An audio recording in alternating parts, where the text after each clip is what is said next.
Thanks for listening to Baxie's Musical Podcast. If you like what you hear today, be sure to like it, rate it, share it, tell everyone you know about it, write to your congressman, tell the media.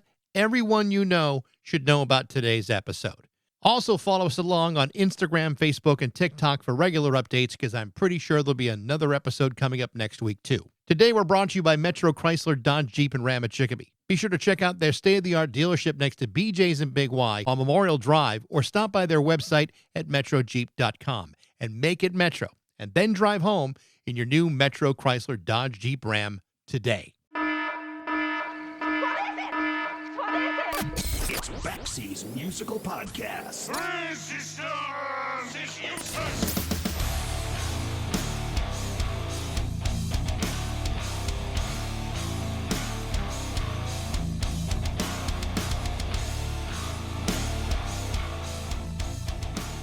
I know that I've made this point before, but I think it bears repeating.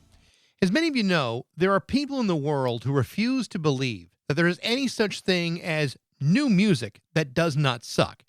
Some people are convinced that the only stuff worth listening to is the stuff that they know.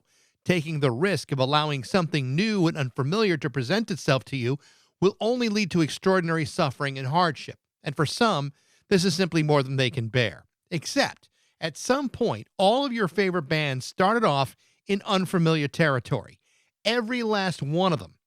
And had people taken the same approach to their music then, when it first came out, like the way you're talking about new music today, then there would be no music today, nor would there be music tomorrow, because everybody's got to start somewhere. The truth is, there is incredible music being made all around you right now, and to shut yourself off from it denies you the chance to discover something that might actually be good for you, stuff that you might love, stuff that might provide something known as enjoyment. I know that's hard for some of you to imagine, but it's true, and I can prove it. For example, on February 13th, the British four-piece band Congratulations will release their debut album on Bella Union Records, a record company that was started all the way back in 1997 by Simon Raymonde and Robin Guthrie from the Cocteau Twins. This band sounds nothing like the Cocteau Twins. Instead, it's a high-energy four-piece that has spent the last 5 years honing their craft into an infectious collection of aggressive, quirky pop songs, songs that aren't afraid to take you on some twists and turns, but then places you in a position to say things like, "Hold on, let me listen to that again," or "Hold on, let me turn that up a little bit louder." It might even provoke you into telling everybody else about it, too.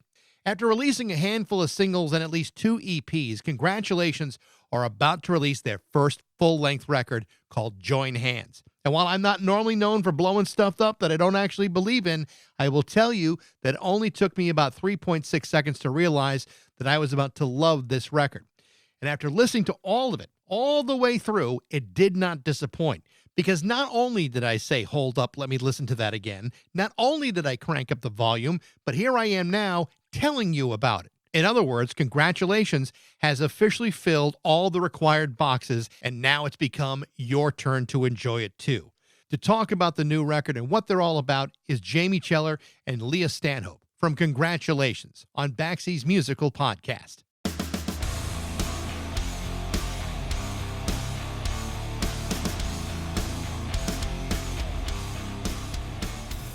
Whenever I'm approached to do an interview with a relatively new artist, one that's about to release their first record, I always kind of approach it with a little bit of caution, because I know every artist pours his soul into these kinds of things. I want to be kind and I want to be honest. You guys, and I mean this completely, it took about 3.6 seconds to realize, oh my God, these guys are fantastic. So it's such a thrill to have you guys here. Congratulations on being Congratulations. Thank you very much. I'm sure you must have heard the joke about 1,000,000 times, Congratulations, over and over again. Is complimenting us or just calling us by our names? It's do you know what, the funniest one? We supported a band in it doesn't matter where it was, like Nottingham or something. A really cool American band called Thumpasaurus, and they sold the show out, and there was a bottle of whiskey on the side, and it said Congratulations on it. So, but obviously it was for them to say congratulations for selling the place out. And I went, "Oh, amazing, thanks," and took it. And everyone was like, no, that's not for us. Well, they got to be more specific. See the confusion. They should be more specific. Exactly. You can see the confusion. They could have just written "well done" or something like that. Let's start talking about the specifics of the records. You guys come from Brighton, England, which there's a Yeah. vibrant scene going on in Brighton right now. You know, for people that may not be familiar with it, what can you tell me about what's going on in that town? Well, I mean, I think it was post sort of lockdown and the pandemic. It just seemed like everybody was cooking away in that time. That's certainly when we were starting to get together and write. I mean, Leah, like, when did we get together? We got together just after that, right? It was like, it was like the first lot of like safe shows after lockdown, wasn't it? Like, Yeah. it was a weird time. It was like the August, but I think everyone was cooking away in that time, and everybody came out the gate swinging. Yeah. I guess us included. You know, we were ready. We had the songs, and it just felt like the scene from then on was just from there. I mean, you know, there's so many great bands. I don't know if you've ever heard of Lambrini Girls. They're kind of the biggest of our peers, I guess. You know, they're actually, you know, they're making real waves in the sort of global political scene now, which is amazing. You know, they're so you know, we have so much admiration for them. So do you think it's a matter of the people were just like dying to get out after the lockdown and all of a sudden sort of focus on something, or was something building even before then? I think always... Yeah, sorry, you go. Oh, God. I was going to say, there are a lot of independent venues in Brighton and music, like universities and stuff as well, which is where we met essentially, wasn't it? And I think there was these unis are cooking musicians all the time, and lockdown held back everyone. And so, when we were finally allowed loose again, we didn't know when to stop, really. We wanted to do every gig that we could, really. So this pandemic business really the best thing that ever happened to you guys? I wasn't part of that fun little group when I wasn't in the band then. I was working at a food shop. So how did you get involved in it? I mean, the other three guys were playing together. How did you get involved? Yeah. My best mate is Jamie's sister, and we met at uni. I've never left each other's side since. And Katie was like, my brother was wondering if you wanted to be in his band. And I was like, I just left my previous band. I was in a tech metal band. And I was like, I was feeling a bit down and out about everything. I didn't really want to do it anymore. And I was feeling pretty done with music. And then Jamie reached out to me and I was like, yeah, fine. This sounds so rude, but like I was really sad. And he reached out to me and said, well, do you want to do it? And I was like, oh God, do I really want to do it? And then I heard the songs and was like, yes, I will do it. Thank you. Yes, that sounds very good. So when it was great, there was kind of pauses and gaps, and then I was like, just listen to this one song, and it was one of our songs on the first EP called Zeitgeist, and then I heard back immediately after that. I was like, okay, great. So when Leah comes into this whole thing, and you have had some of the songs pieced together, how quickly did you realize, oh yeah, this is absolutely going to work out? That's a great question. I think it just... I don't know. We asked Leah, and then we didn't ask anyone else. We didn't feel like we needed to. Like Leah said yes, and that was that. Really, it was went with it. What Jamie's failing to mention is Jamie will decide to do something, and it's happening. And so the story from the other two boys were that you were like thinking about getting a vocalist, and then the next thing they knew, I was just in the band, and they were like, okay, should we chat about it, or are we just gonna? Oh, okay, that's it then. And then luckily they thought I was good, so. That's it, really. That's it. So you guys have been together for a couple of years. You released a couple of really solid EPs. Slap from 2024, and then from 2023. I know that Join Hands and Slap were recorded about the same time. But tell me a little bit about that, and how has this progressed for you guys? I mean, you're exactly right. We recorded all of those songs in the same sessions. I think we focused on the Slap songs, predominantly at that time. So that you're exactly right there, because it reflects a jump in all of our abilities, basically, because Join Hands went on the back burner for a long time, and then over time we all just went back and kept picking at it, because we record everything ourselves, so we had access to the projects, which is both good and bad, because it was just it was going back in going, I don't like this bit, I don't like that bit. And then I'd say we'd sort of done, when was it, Leah? It was like January 24, wasn't it? Yes. We'd done the initial big week of really pushing through. And then, October 24, I redid about 90% of the guitars in my house. I had the project, so I felt inspired finally. It took about a year to finally feel like I had all the parts, sort of in my head. like Leah, do you remember when we were listening to a bunch of stuff and we were soloing some vocal takes that our lovely producer Luke, he was like, "This is great, I can work with this," and we soloed them. We were like, we hate them so much, and we thought we just thought we didn't want to listen to this album and ever think, oh, I wish we'd done this, I wish we'd done that. We just didn't want that kind of feeling, and it was like, yeah, we can just do what we want and we can get it right. Yeah, it was cool. It was a double-edged sword, wasn't it? Because the access meant that we were, and it was hard to know when we were done. Yes, I think that's true of every artist. Is when enough. It's so hard to determine when something is actually finished. Yeah, you're very right. Luke, our producer, who's a good friend and artist, also on Bell Union, called Ice Being, he's. I wouldn't say he's a very dominating personality, but by the end he was like, "We're done now." Like fist on the table. "We're done now. Pop it down, my love." I think one of the things that I really appreciated about the music, though, you guys are not afraid to just throw something into each one of these songs. It's totally unexpected, and it could be, a production technique or an unusual chord that just gets tossed in there. Anything that might make the song more interesting to listen to. What's interesting about that is you're doing it in a way that's not pretentious, and it's not just to merely sound clever. You're doing it in a way that actually embellishes the song without being a distraction. That is a whole lot harder to do than I think most people would give it credit for. Tell me a little bit about that, and how do you pick and choose what you want to do in a song like, or any song?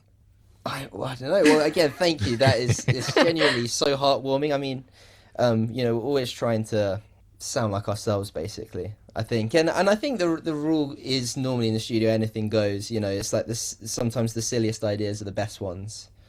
And we're influenced by so many people. If it's I don't know, like This Life, I was listening to a lot of Prince. I mean, I love Prince, but specifically his Parade album. And I think it always comes from, I want to sort of focus on a guitar sound like this, and then that guitar sound like this gets thrown with a very heavy bass sound, and Leah is doing a different kind of vocal melody. So I think by the time you have three different very disparate elements brought together, it is just its own thing. Yeah, we are trying. We've said it before, haven't we? The track is a person, and we've all got a rope, or we're pulling a different limb, and we're all trying to pull it in our direction, and it can. Yeah, the result is something like This Life, or pretty much the entirety of Join Hands, where we're all trying to sort of steer it in our own direction without being too obvious, and because then someone will push back on their end, and it's like, oh. So when you're tossing that much into a song and you're recording it and you're starting to see it, take shape, I mean, how difficult that works, doesn't? And I mean, is it something that you're all working together? Is it a real democratic process, or is it like someone steps up and said, "I hate that," or I love that? I mean, what does that look like when you guys are actually working on, ideas and devices and stuff like that? Oh, it's all of those things you just described. It really can be like, I love this, and it really can be, no, not this. But I don't know about you, though. I'm struggling to think of a moment where someone said, "No, I hate this." I'm not sure if we've ever got to that. It's usually vocal melodies, isn't it? Yeah. We're all quite fierce about top lines and making it as catchy as possible, that kind of thing. I think my thing's always, me and you are always at loggerheads with lyrics. I think that's where I would say the biggest pushback comes from, like lyrical content, and like trying to, again, steer it in our own direction, especially when you've got four people trying to put their heart and soul into it. It results in a little bit of that, doesn't it? That was definitely our kind of friction. I use that loosely, but I think the track that had that was hardest to pull together was "I Feel Severe," which is on side 2, because that original demo that I did, that came from, I wanted it to sound like sort of Queens of the Stone Age guitar, but then have like a sort of Little Dragon synth drum, because I thought, when I was playing around with making it, I thought, oh god, every song like with this riff has heavy drums, so I thought, let's go electronic drums. But then James had a really big pushback, thinking, okay, the electronic drums are a demo, they're just a stopgap. And I said, no, I kind of wanted that sound. So that was a really interesting one. And I was saying earlier, I don't want to look back and think, oh, I regret this, I wish we'd done that. Maybe that is the track where I have the most, not reservations, but, thinking, oh, what could have been, from the original vision anyway. So from Leah, from your perspective, has he done anything? Jamie done anything that you said, oh my God, I can't stand that? Oh God, it's really that's a really tough one because, like, yeah, but to like, this is awful. Oh no. It's tough. I think. Oh God, I'm trying to think of like a singular moment, but it's like it really will be like you, Jamie. Jamie has a wonderful mind when it comes to lyric writing, and they can be quite obscure in a way that does really speak to me. But then sometimes it's hard to pinpoint because it was a while ago now, and I've sort of healed from the process. But essentially, yeah, it was kind of one of those things where I was like, oh, I'm like, how do I tell this guy that I can remember, Leah. It was on I Feel Severe as well, and we changed the verse completely because you hated that.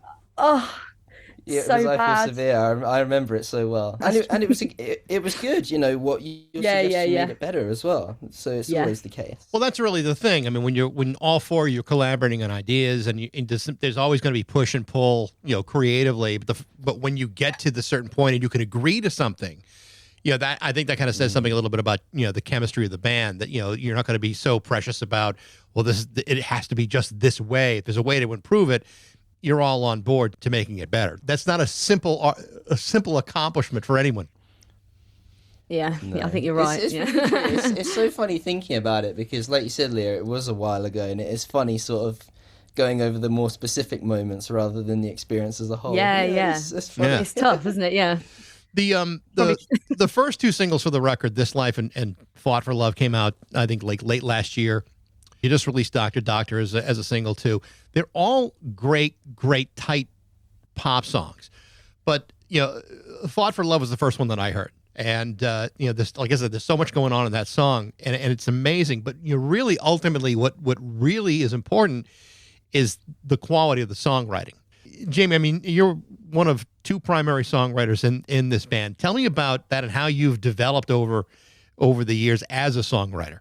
I mean, I genuinely would put it down to working with these three fabulous musicians, because and I genuinely mean it, since we did the slap and the join hand sessions, I feel like my songwriting has got so much better, seeing, because I consider that these three like pros at their instruments, so it's so inspiring to have an idea and then have like with Leah, have an actual vocalist be like, no, this is how a real singer would do it. It's amazing. Yeah.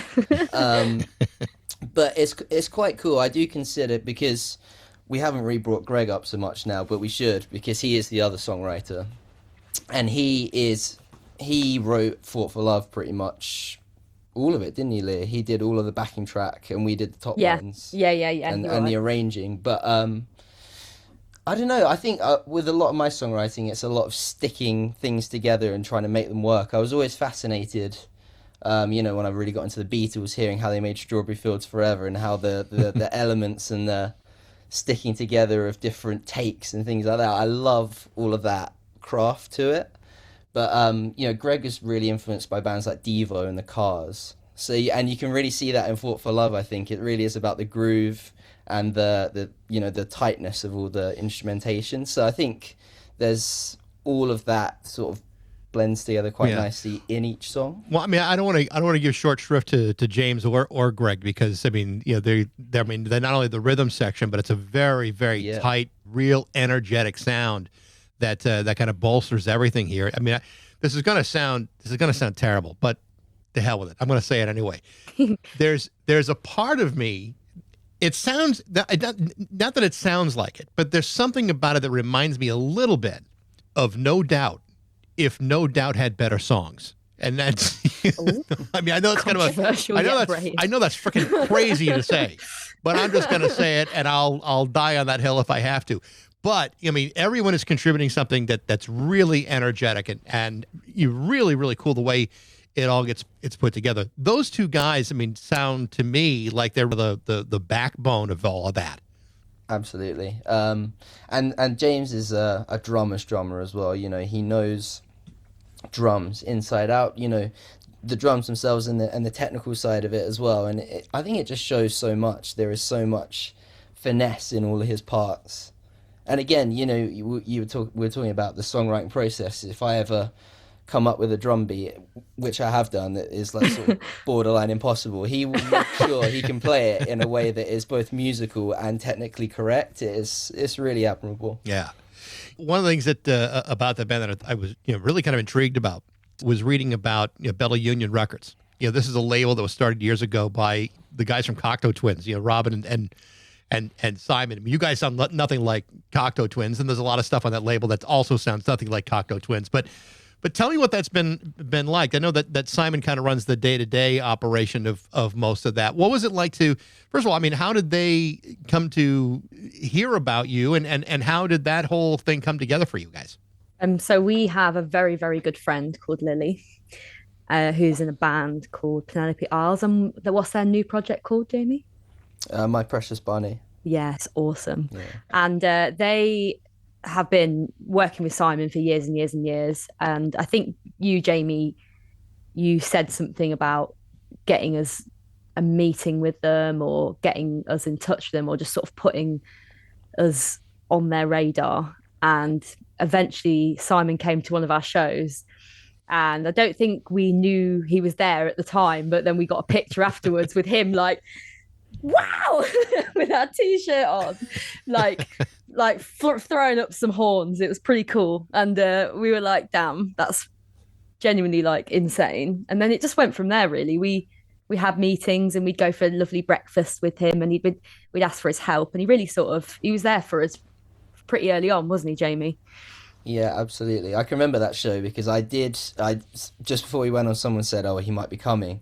And then at the back of the room, because he wears glasses, I could see the glint of the lights in his glasses. I was like, oh God, he's here. Oh no. And then I couldn't see him at the end, so I thought, oh, he hated it, and he didn't like it, and he left. But we got that nice picture. Wow. Yeah, it's awesome. But no, he's fantastic. And as a label as well, we've never had any interference musically or anything like that, which, I've heard other people on other labels have had people send notes and things like that.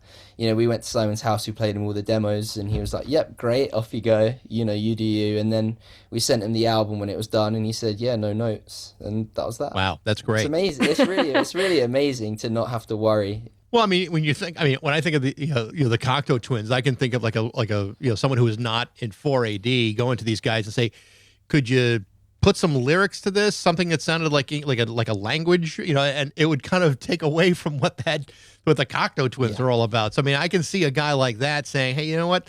There's a creative process that I don't really want to step on. Let the artist determine what that process is. That's a real great benefit to anyone who's trying to come up with their own art.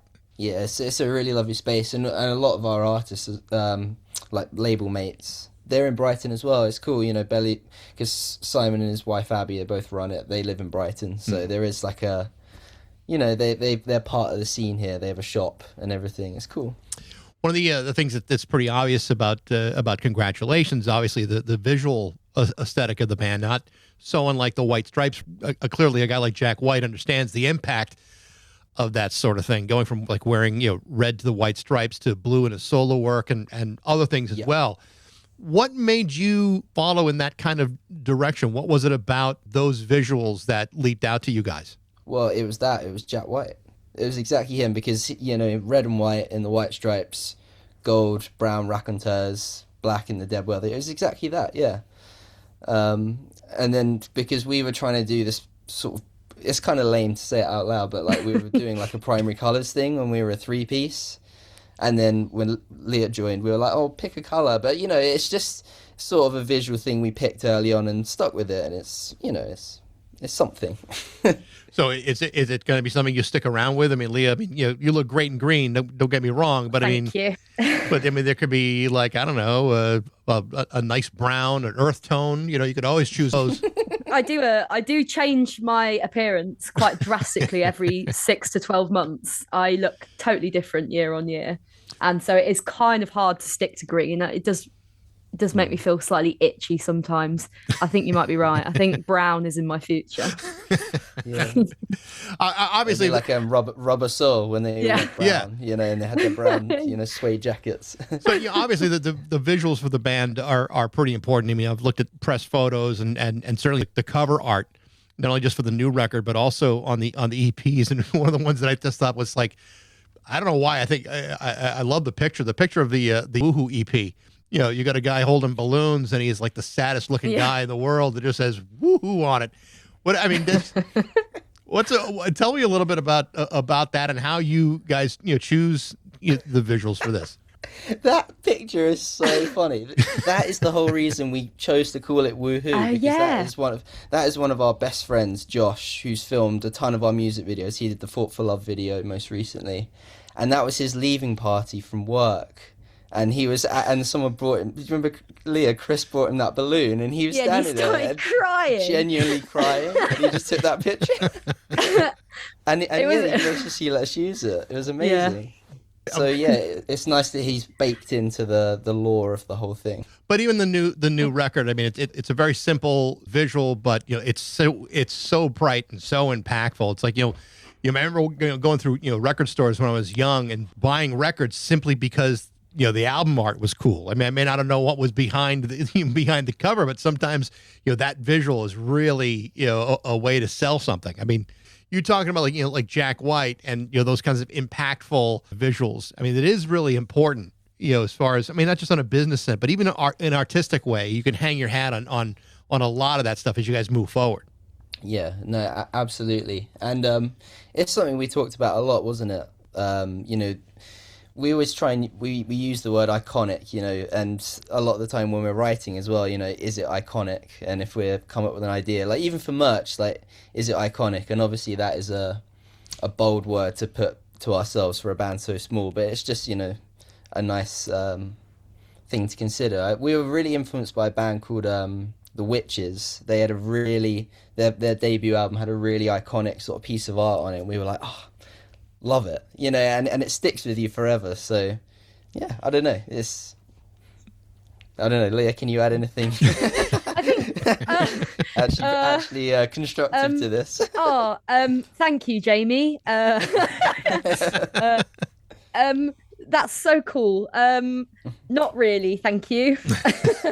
I think we're just overwhelmed by the praise. We really appreciate it to know that someone thinks that it is as good as we do.